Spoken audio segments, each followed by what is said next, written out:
Ladies and gentlemen, welcome to the show. Let's discuss about the Mac Studio.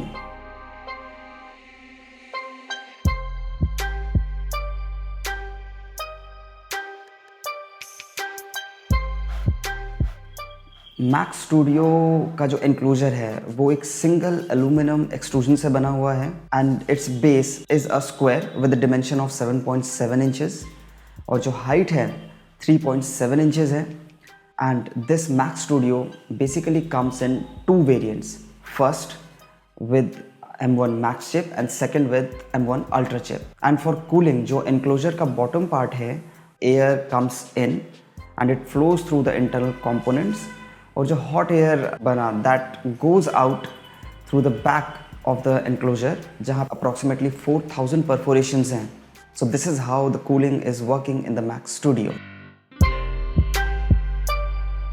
Now, what is M1 Ultra? M1 Ultra कोई नया SoC नहीं है. This is basically two M1 Max chips which are connected together.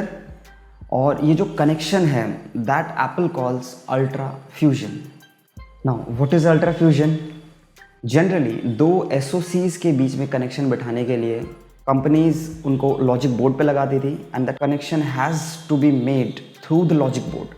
लेकिन Apple ने इस बार क्या किया है, उन्होंने दो डाइज को एक साथ कनेक्ट कर दिया है and that connection architecture is known as ultra fusion. M1 ultra chip consists 114 billion transistors. Market में जितने भी SoCs प्रेजेंट हैं उनमें सबसे ज़्यादा है ये. M1 अल्ट्रा में 20 CPU कोर्स देखने को मिलते हैं जिसमें 16 are high performance cores and 4 are high efficiency cores and 64 GPU cores और 32 कोर का न्यूरल इंजन मिलता है. जनरली जो मोस्ट पावरफुल वर्क स्टेशन है उसमें 48 GB तक का ग्राफिक कार्ड आ सकता है. Since M1 ultra is a special kind of chip, इसमें 128 GB तक का यूनिफाइड मेमोरी प्रेजेंट है. Now comes the connectivity. On the back there are 4 Thunderbolt 4 ports, 2 USB-A ports present हैं, एक HDMI पोर्ट प्रेजेंट है, एक 10 गीगाबिट ईथरनेट पोर्ट प्रेजेंट है, 1 pro audio jack जिसमें एक्सटर्नल एम्पलीफाइड स्पीकर्स कनेक्ट हो सकते हैं और साथ ही high impedance headphones. And this studio comes with Wi-Fi 6 and Bluetooth 5.0. And on the front side of the Mac studio उसमें 2 USB-C ports देखने को मिलते हैं और एक SDXC card reader. However, depending on the variant M1 Max और M1 Ultra, जो USB-C है अगर M1 Max हुआ तो उसमें USB 3 वर्जन देखने को मिलेगा और जो M1 Ultra है उस पर Thunderbolt 4 देखने को मिलेगा. As for display support, Mac Studio can drive 90 million pixels क्योंकि ये 4 प्रो डिस्प्ले XDRs के साथ कनेक्ट कर सकता है as well as a 4K TV. And those who don't know, Apple Pro Display XDR Apple का सबसे बेस्ट डिस्प्ले है. अब ये तो हो गए सारे स्पेसिफिकेशंस, Mac Studio कैसा दिखता है, Mac Studio में क्या क्या प्रेजेंट है.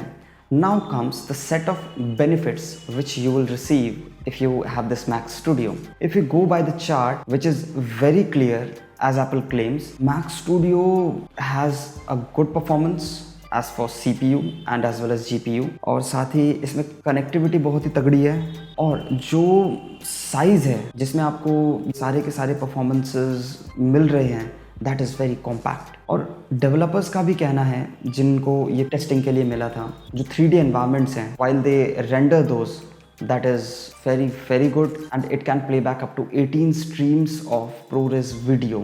That is huge. It can support a capacity of 8 terabytes and this SSD delivers up to 7.4 gigabytes per second of speed. आप इसको ऐसे सोच सकते हैं, जो मार्केट में SSDs प्रेजेंट हैं सैमसंग के, सैंडिस्क के, उनकी स्पीड अप्रॉक्सीमेटली 1 से 2 गीगाबाइट्स पर सेकेंड की होती है, depending if you have the right system to harness that power. Now let's discuss about the environmental impact. Over the course of a year, it will use 1000 kilowatt hours less energy compared to other high-end PC models which are present in the market. In the production process, कोई harmful substances ज़्यादा use नहीं हुए हैं और बाकी soldering में recycled tin का इस्तेमाल कर रहे हैं, as well as recycled aluminium का पूरा चासी है इसका। They use wood fibre to do the packaging. अब आती है मुद्दे की बात कि आपको कितना रोकड़ा अपनी जेब से निकालना पड़ेगा इस मैक्स स्टूडियो को अपने वर्क फ्लो में इम्प्लीमेंट करने के लिए। तो मैक्स स्टूडियो स्टार्ट होता है 1,90,000 के आसपास, और अगर आप एजुकेशन डिस्काउंट अवेल करके परचेज़ करेंगे इसको तो आपको ये पड़ जाएगा 1,71,000 के आसपास। अगर M1 अल्ट्रा और स्टूडियो डिस्प्ले के बारे में आप लोगों को और इन्फॉर्मेशन चाहिए, then post in the comments. I will try my best to explain the topics. Thank you for watching. Have a great day.